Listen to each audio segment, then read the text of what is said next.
قل يا عبادي الذين أسرفوا على أنفسهم لا تقنطوا من رحمة الله إن الله يغفر الذنوب جميعا إنه هو الغفور الرحيم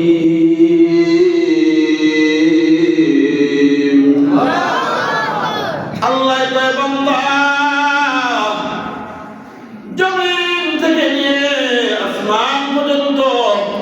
গুনাহ করে ভরপুর করে ফেলছ যেদিকে তাকাও গুনাহ ডানে তাকাও গুনাহ বামে তাকাও গুনাহ সামনে তাকাও গুনাহ পিছনে তাকাইলো গুনাহ গুনাহ আর গুনাহ গুনাহ ছাড়া কিচ্ছু দেখো না গুনাহে কবিরা করে ফেলেছ গুনাহে সগীরা করে ফেলেছ চোখের গুনাহ করেছো হাতের গুনাহ করেছো ব্রেনের গুনাহ করেছো জবানের গুনাহ করেছো কান শুইনা শুইনা কানের গুনাহ করেছো পায়ের গুনাহ করেছো এ মুসলমান আল্লাহর গোলাম নবীর উম্মতের দল কতগুলো গুনাহ করেছো শুধুমাত্র যদি তুমি কারো হক নষ্ট করে না থাকো যত গুনাহ করো না কেন আল্লাহ কয় লা তাকনাতু মির রাহমাতিল্লাহ ইন্নাল্লাহা ইয়াগফিরুয যুনুবা জামিআ ইন্নাহু হুয়াল গফুরুর রহিম।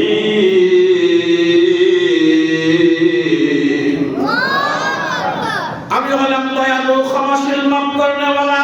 এই বান্দার কাজ গুনাহ করা আর আল্লাহর কাজ হলো ক্ষমা করা। বান্দার গুনাহ সীমা আছে, সীমা। 1 কোটি গুনাহ করেছো, 5 কোটি গুনাহ করেছো, জমিন থেকে নিয়ে 7 তবক আসমান পর্যন্ত গুনাহ করেছো, এরপরে কিন্তু একটা সীমা আছে, ঠিক না বেঠি?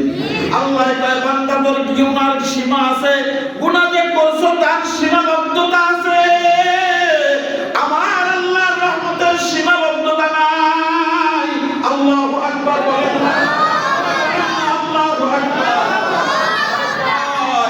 আমার কোনো সীমাবদ্ধতা নাই, অসীমা। আমার কোনো সীমা নাই। আমার রহমতের সাগরের কোনো সীমা নাই। আনলিমিটেড। যেদিকে তাকাইবা রহমত, ডানে তাকাও রহমত, বামে তাকাও রহমত, সামনে তাকাও রহমত, পিছনে তাকাও রহমত। মাসিরাতান শাহর, চতুর্দিকে রহমত আর রহমত দিয়া আমি আল্লাহ তোরে বিস্তর করে রেখেছি।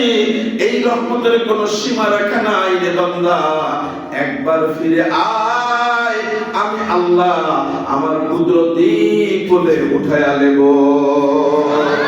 আল্লাহ আল্লাহ क्या मुबारक नाम है, अल्लाह अल्लाह आशिक का काम है।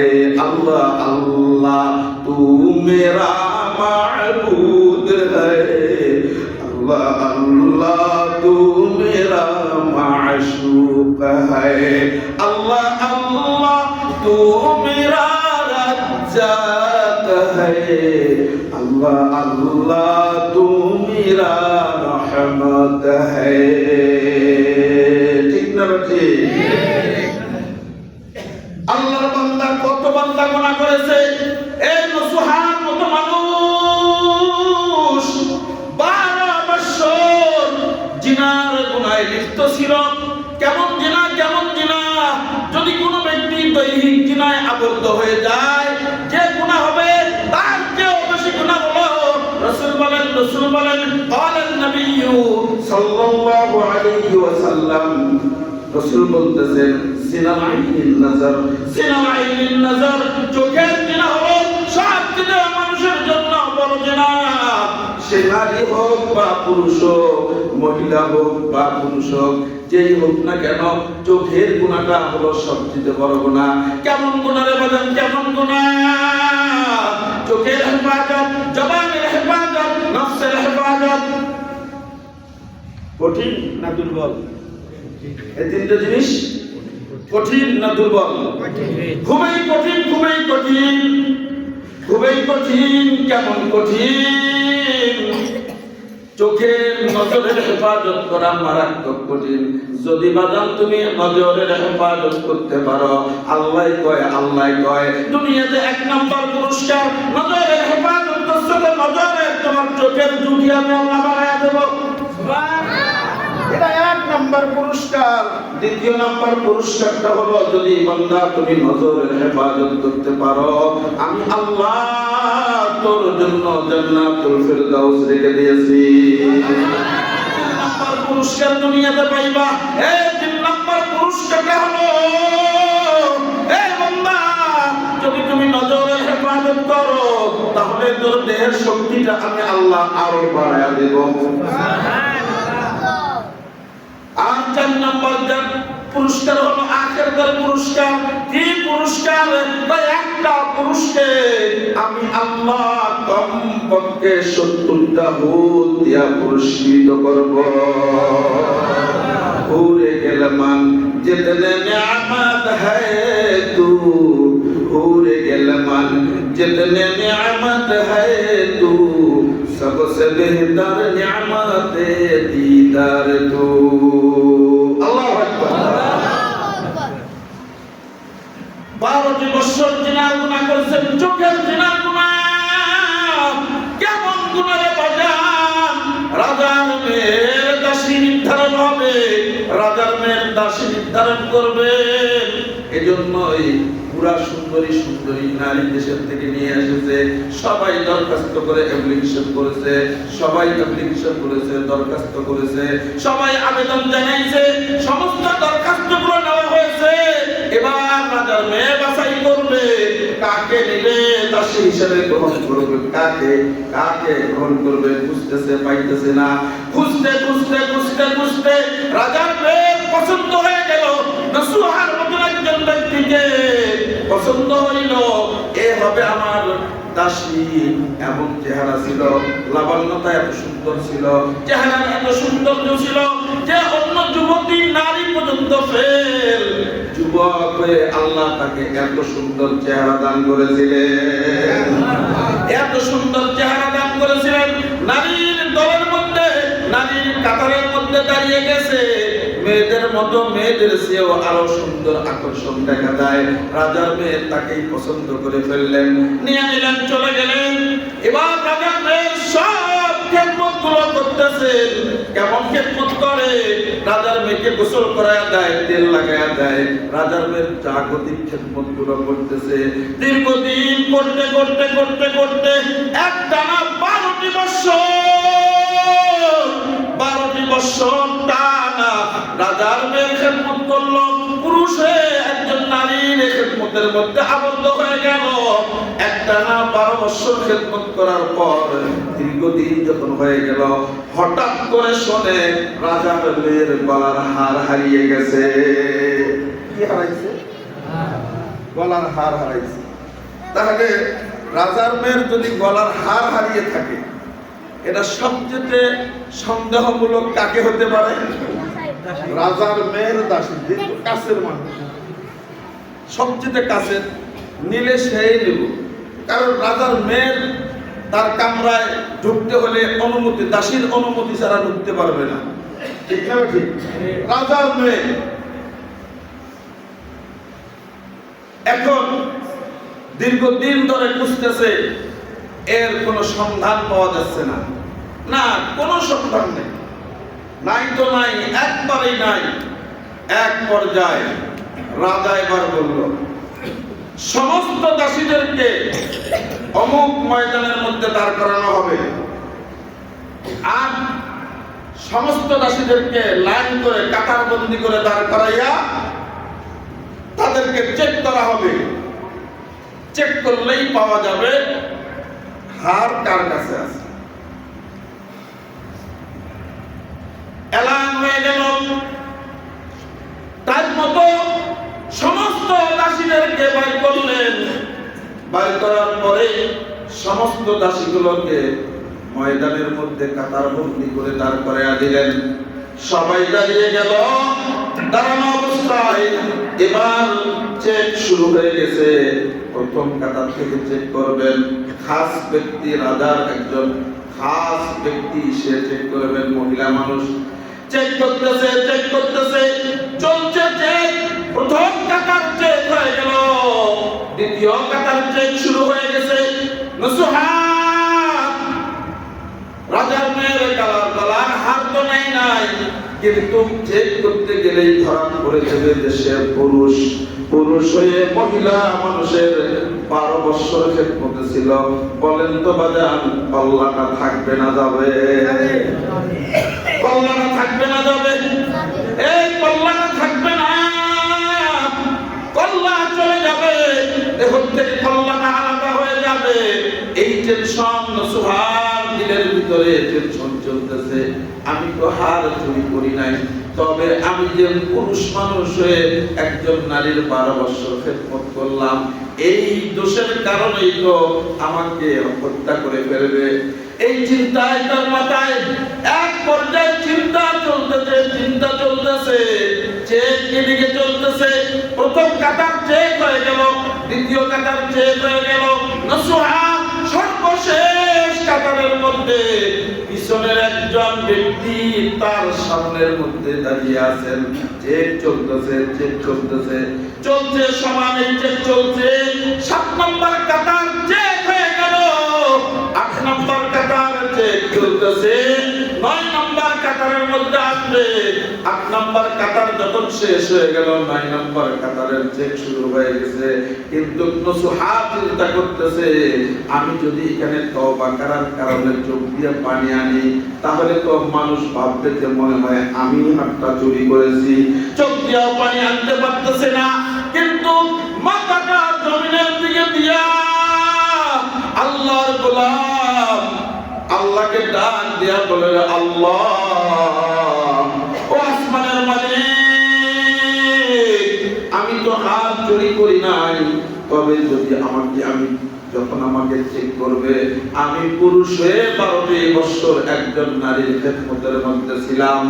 এই কথা যদি শুনতে পাই, এটাই যদি আমি ধরা পড়ে যাই, তাহলে তো আমাকে আর আস্থা রাখবে না, আমার দেহ থেকে আল্লাহকে আলাদা করে দেবে। আল্লাহ, আমি চোখ দিয়া পানি ছাড়ি দিয়েও কাটতে পারতেছি না, আমি তওবা জোরে জোরে কাটতে পারতেছি না। ওরে মালিক, আজকে যদি তুমি আমাকে এই বিপদ থেকে হেফাজত করো রে মালিক, কথা দিলাম জীবনে আর কোনোদিন গুনার কাজে লিপ্ত হব না। নসুহা তওবা করতেছে, মুখে কান্না নাই, চোখে পানি নাই, জমিনের দিকে মাথাটা নিচু করে দিয়া তওবা করতেছে আর বলতেছে, রে মালিক, তুমি ইচ্ছা করলে হেফাজত করতে পারো। ও মালিক, কথা দিলাম আর জীবনে কোনো গুনার কাজে লিপ্ত হব না। ভুল করেছি, অন্যায় করেছি, সীমা লঙ্ঘন করে ফেলেছি রে মালিক, তুমি আমার কাছে মাফ করে দাও, আমাকে এখান থেকে হেফাজত করে নাও। ও আল্লাহ, বলেন না একবার আল্লাহ, আল্লাহ। এই বান্দা, তুমি একবার বললা আল্লাহ, আল্লাহ বলে, বান্দা কেন ডাকো 10 বার 10 বার, সুবহানাল্লাহ।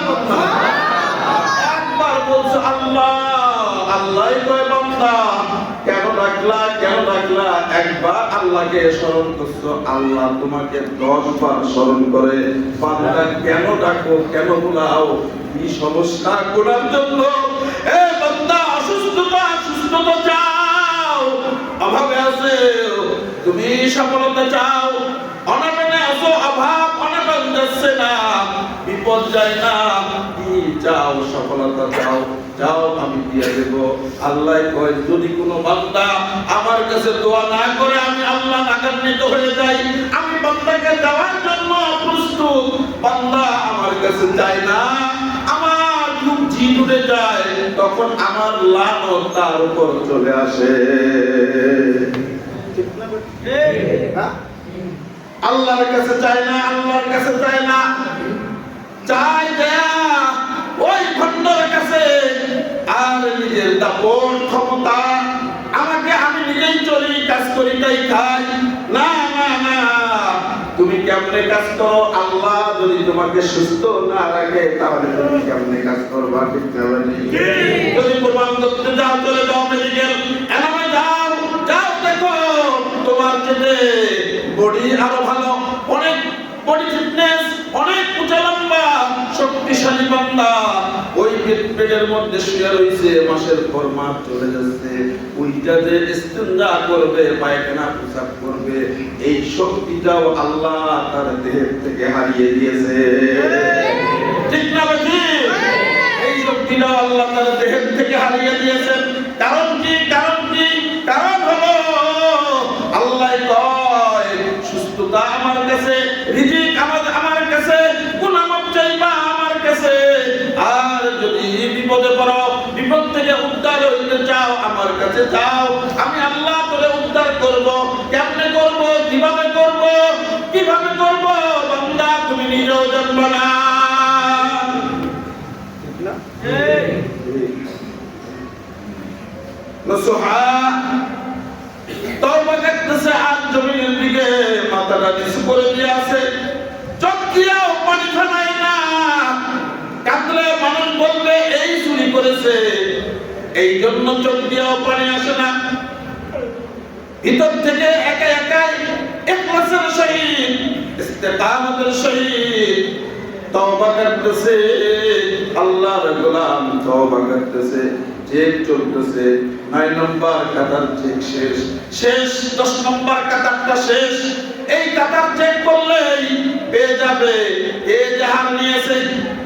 9 নম্বর কাতার পর্যন্ত চেক শেষ হয়ে গেছে, কারো কাছে হার নাই, এখনো হারের সম্মান পাওয়া যায় নাই।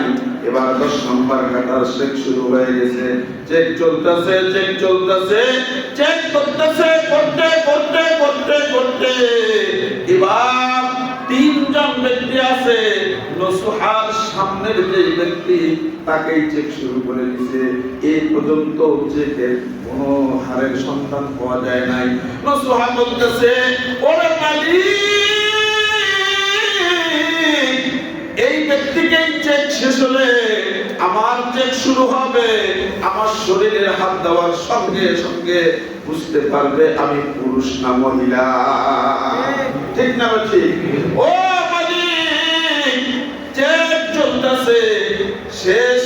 নসুহার সামনের ব্যক্তিকে চেক করতেছে, চেক করতেছে, চেক করতেছে, যখন চেক শেষ হয়ে গেছে এবার নসুহার পালা।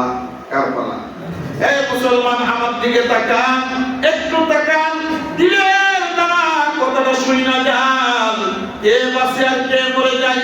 কত 14 সমান কত মানুষ একসঙ্গে নামাজ পড়েছি, এক কাতারে দাঁড়িয়ে নামাজ পড়েছি, আমার পিছনে কত মানুষ নামাজ পড়েছে, কিন্তু আজকে আবার তাদের মধ্যে অনেক লোক হারিয়ে গেছে।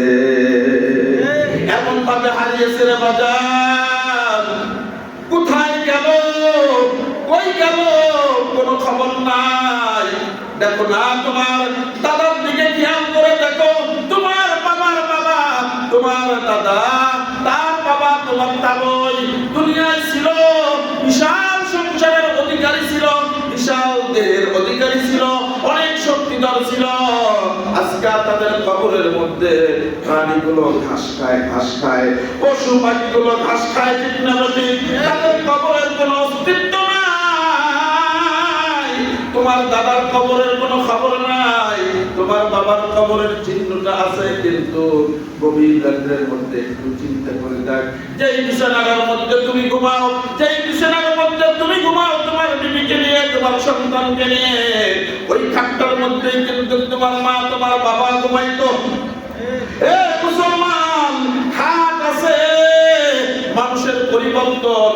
তোমার বাবা নাই, কবরের জগতে চলে গেছে, তোমার মা কবরের জগতে চলে গেছে, এমন ভাবে চলে গেছে আর কোনোদিন ফিরবে না, ফেরার মতো ব্যবস্থা নাই, আর কোনোদিন ফিরবে না। তোমাকে তোমাকেও ঠিক একই পথে যাইতে হবে, যেই পথের ঠিকানা হলো কবরস্থান। কবর হলো ছোট্ট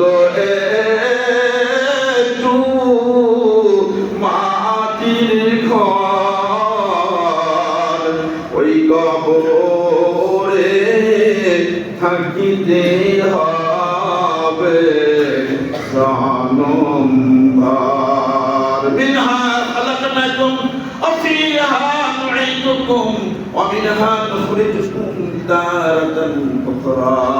আল্লাহ কয়, ও বান্দা, আমি তোরে মাটি দিয়ে বানাইছি, মাটির ভিতরেই রাখবো, মাটিতেই তোমার অস্তিত্ববিহীন করে দেব, তোমার কোনো খবর থাকবে না।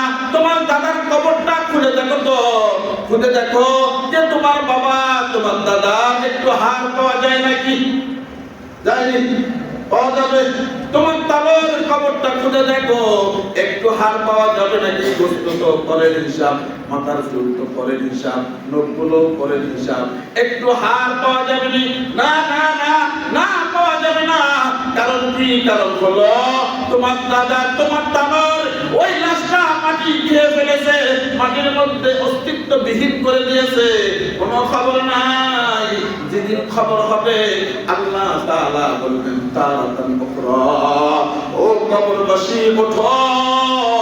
সমস্ত কবরবাসীগুলো আবার সেই সাদের চেহারা নিয়া, ওই দেহ নিয়া তারাতান উখরা, পিপিলিকা যেমন গর্তের ভিতর থেকে বুলবুল বুলবুল করে বাইরে হয়, ঠিক আল্লাহ যেদিন হুকুম করবে সমস্ত মানুষগুলো আদম আলাইহিস সালাতু ওয়াস সালাম থেকে কিয়ামত পর্যন্ত যত মানুষ কবরে যাবে, সমস্ত মানুষগুলোকে কবর থেকে মাটির জমিনের নিচ থেকে এরকম পিপিলিকার ন্যায় উঠবে আর মাহশরের ময়দানের দিকে দৌড়াবে। নসুহা তওবা করতেছেন, আল্লাহ এই ব্যক্তিটা চেকের পর আমার শরীরে চেক করবে, আল্লাহ আমি তো মনে হয় ধরা খেয়ে যাই রে মালিক। ও মালিক, তুমি তো বলেছো বান্দা কত গুনাহ করেছো, গুনার সাগরের মধ্যে হাবুডুবু খাইতেছো, প্রশান্ত মহাসাগরের চেয়েও বেশি গুনাহ করে ফেলেছো, আটলান্টিক মহাসাগরের চেয়েও বেশি গুনাহ করে ফেলেছো। সাত আসমান পর্যন্ত, জমিন থেকে নিয়ে সাত আসমান পর্যন্ত গুনাহ করেছো বান্দা। আয় আয় আয়, আল্লাহ ডাক দিয়ে কয় আয় আয়, ফিরে আয় আমার মাওলার কাছে, একবার নত স্বীকার কর, সারেন্ডার কর। আমি আল্লাহ তোর সুদের গুনাহ, ঘুষের গুনাহ, জিনার গুনাহ, মিথ্যার গুনাহ, যত ধরনের গুনাহ করেছো আমি আল্লাহ তোরে মাফ করে দিয়া গুনাহগুলোকে লিখিতে পরিণত কইরা জান্নাতের বাসিন্দার বানিয়ে দেব। আল্লাহ তাআলা এবার নসুহার দিকে তাকিয়ে রইছে, এমন তওবা করছে যে যখন সামনের ব্যক্তির চেকটা এবার শেষ হয়ে গেছে, নসুহার দিকে যখন অগ্রসর হয়েছে, হাত দুইটা আমার দিকে তাকাও রে বাজান, আমার দিকে তাকাও। হাত দুইটা যখন নসুহার শরীরের মধ্যে এই যে দিবে দিবে, দেয় নাই, লাগবে লাগে নাই, এর মধ্যেই রাজপ্রাসাদ থেকে নিউজ চলে আসলো, হার পাওয়া গেছে। আরো চেক করা লাগবে না, কথা কয় না কেন? আরো চেক করা লাগবে। নিউজ চলে আসছে, হার পাওয়া গেছে, আর কোন চেকের প্রয়োজন নাই। নসুহা শরীরে আর হাত দিলেন না, নসুহা বাঁচলো, হেফাজত হইল। কে হেফাজত করলো? কে? মুসলমান। আল্লাহ এমন ভাবে হেফাজত করলো যে আল্লাহ তার তওবাটাকে এমন ভাবে কবুল করে নিলেন, মহা বিপদ থেকে আল্লাহ হেফাজত করলেন। হেফাজত করলেন তো করলেন, তওবা কবুল করে নিলেন, জীবনের গুনাহ সব মাফ করে দিলেন। শুধুই এর মধ্যে আল্লাহ ক্ষান্ত হন নাই, নসুহাকে আল্লাহ এতই পছন্দ করলেন, নসুহার নামেই আল্লাহ একটা সূরা নাযিল করে দিলেন, তওবা, সূরা তওবা। আল্লাহ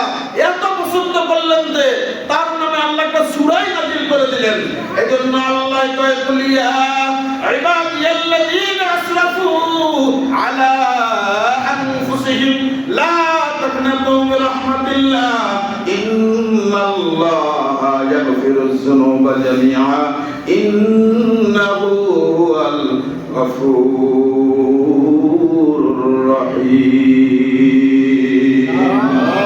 মুসলমান, আল্লাহ আমি রহমান আমি রহিম, আমি দয়ালু ক্ষমাশীল, আমি মাফ করনেওয়ালা। কেমনে মাফ করব? এজন্য শেখ সাদি রহমাতুল্লাহ আলাইহি বলেন, বাদশাহ হর জন্মে মারা দর গুজার মা গুনাহগারি মতো আমর জিগার তूने को का रिया माबूद कर दाएम जर्मे की अंदाजा भी हद कर दाएम सालहादर बंदा सिया गुस्ताएम आखरस कर दापे शैमा गुस्ताएम। बंदार কাজ হলো গুনাহ করা। এই মুসলমান, আমার দিকে তাকান, কি বলি একটু শুনেন দিলের কান্দারা। বান্দার কাজ হলো গুনাহ করা। এই বান্দার কাজ গুনাহ করা, আল্লাহর কাজ হলো ক্ষমা করা। বান্দার কাজ ভুল করা, আল্লাহর কাজ হলো মাফ করা। আল্লাহু আকবার বলেন। বান্দার কাজ হলো গুনাহ করা, আল্লাহর কাজ হলো মাফ করা। বান্দার কাজ হলো ভুল করা, আল্লাহর কাজ হলো ক্ষমা করা। বান্দা ভুল করছো, মাফ চা, আমি আল্লাহ তোর মাফ করে দেব। কারণ আমি তোকে তো অনেক আদর করে বানাইছি, অনেক স্বপ্ন নিয়ে তোমাকে বানাইছি আমি। এই বান্দা, তোমাকে আমি কেন বানাইছি এ জানো? আমার বানানোর উদ্দেশ্য হলো আমার আল্লাহকে আল্লাহ বলে স্বীকৃতি দিবা, আমার আল্লাহকে আল্লাহ বলে জবানে ডাকবা। এজন্যই তোকে আমি বানাইছি। কিন্তু আমরা কি করি তা? যদি বলি হাত উঠান তো দেখি কয়েকজন ফজরের নামাজ পড়ছেন, কবুতর তো এতে কথা হবে, ওয়াদা করেন, সমস্যা নেই, নামাজের কথা কি আর করেন, ঝামেলা বিরক্ত মনে করে, ঠিক না?